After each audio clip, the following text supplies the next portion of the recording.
Bizde бүгүн Ford Transit автоунаасы. Ford Transit автоунаасынын муздатуу системасын жасайбыз. Жана бул өзүнүн заводской штатный вентилятору. Бул вентилятор өтө кымбат болгондугуна байланыштуу башка автоунаанын вентиляторун переделка кылып, ушул жака установка кылабыз. Биз разбордон 2-3 вентилятор алып келгенбиз. Ушул жака төп келгенин салабыз.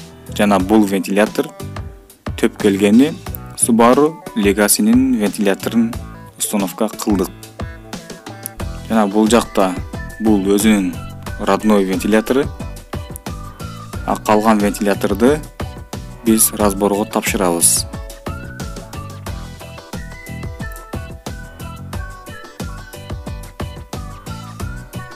Так, бул жакта вентиляторду установка кылып болгон соң датчикти бул жакта алып келгенбиз. Реле, трубка жана датчик жана ошондой эле ушуга керектүү нерселер.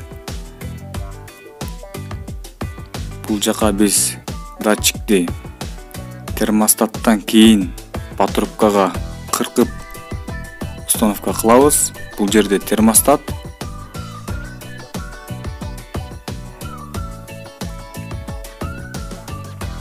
Термостаттан кийинки патрубкага коебуз. Ушул жерге коебуз. Жана бул жакта реле, универсальный реле. Бул реле вентиляторду кошуп берүү үчүн кошулат.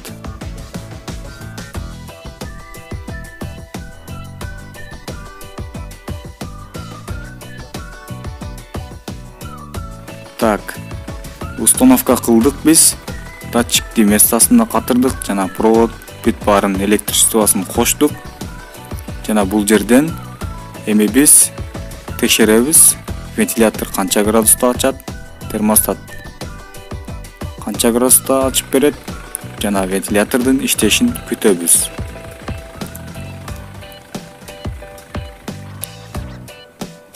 Так, биздин суубуз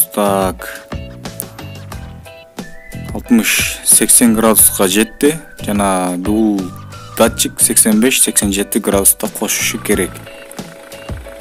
Жана биз видеону кыскарттык. Ошол себептен сиздерге иштеген абалын көрсөтөбүз.